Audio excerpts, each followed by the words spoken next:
वह देश कौन सा है?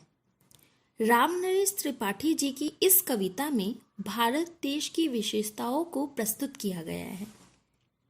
भारत देश प्रकृति के सौंदर्य से ओतप्रोत है, प्रकृति की गोद में बसा हुआ है। आइए आज इस कविता का पाठ हम करते हैं।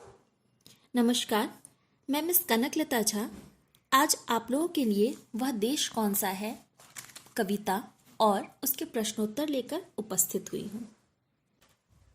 मनमोहिनी प्रकृति की गोद में जो बसा है, सुख स्वर्ग सा जहाँ है, वह देश कौन सा है? जिसका चरण निरंतर रत्नेश धो रहा है, जिसका मुकुट हिमालय, वह देश कौन सा है? नदियाँ जहाँ सुधा की धारा बहा रही है, सींचा हुआ सलोना, वह देश कौन सा है? जिसके बड़े रसीले फल, कंद, नाज, मेवे सब अंग में सजे हैं, वह देश कौन सा है? जिसमें सुगंध वाले सुंदर प्रसून प्यारे दिन रात हंस रहे हैं, वह देश कौन सा है? मैदान, गिरी, वनों में हरियालियां लहकती आनंदमय जहां है, वह देश कौन सा है? जिसकी अनंत धन में धरती भरी पड़ी है, संसार का शिरोमणि, वह देश कौन सा है? सबसे प्रथम जगत में जो सभ्य था यशस्वी, जगदीश का दुलारा, वह देश कौन सा है? पृथ्वी निवासियों को जिसने प्रथम जगाया, शिक्षित किया, सुधारा, वह देश कौन सा है?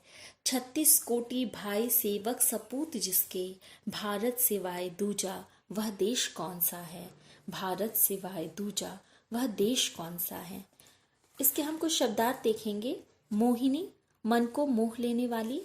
रत्नेश, सिंधु, कंद, गांठदार जर, प्रसून, फूल, शिरोमणि, मस्तक पर धारण करने का रत्न जिसको हम माथे पर लगा सकते हैं, ऐसे को हम शिरोमणि कहते हैं। प्रकृति, कुदरत, सुधा, अमृत, सुगंध, गंधयुक्त, यशस्वी, सुख्यात या विख्यात, हम कुछ भी कह सकते हैं। देश में स्वर्ग जैसा क्या है? हमारी प्रकृति स्वर्ग जैसी है। इस देश की धरती किससे भरी पड़ी है? इस देश की धरती अनंत धन से भरी पड़ी है।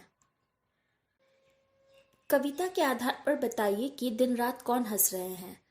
दिन रात सुंदर प्रसून, सुगंधित प्रसून यानी फूल हंस रहे हैं। प्रस्तुत कविता के रचनाकार का नाम राम नरेश त्रिपाठी है। धन्यवाद।